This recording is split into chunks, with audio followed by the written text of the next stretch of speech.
sizin neçə yüksək rütbəli Yeni Azərbaycan Partiyasının üzvü olan, onun idarə heyətində çalışmış, Ramiz Mehdiyev kimi nümunəniz var, onun Ağsaqqallar Şurasının üzvü olmuş və onun qurucularından biri olmuş Ramiz Mehdiyevdən söhbət gedir və yaxud da ki, onun sədr müavini olmuş Əli İnsanov vaxtında hansı ittihamlarla siz həbs etmişdiniz?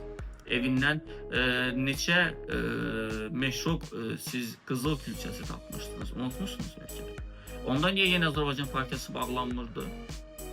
Mən sadəcə burada ədalətli mövqe nümayiş etdirmək fikrindəyəm. Mənim ədalət hissim hələ qədər ölməyib ki, digər partiyalar haqqında söhbət gedəndə mövzu mənim partiyam olmadığı halda mən burada sussum və yaxud da ki, gözləmə mövqeyində durum. Xeyr, təbii ki, mən bunu qətiyyətlə pisləyirəm. Lap belə əgər Əli Kərimlirin həqiqətən də Ramiz Mehdiyevlə əlaqələri olubsa da və yaxud da ki, həqiqətən də ittiham maddəsində göstərildiyi kimi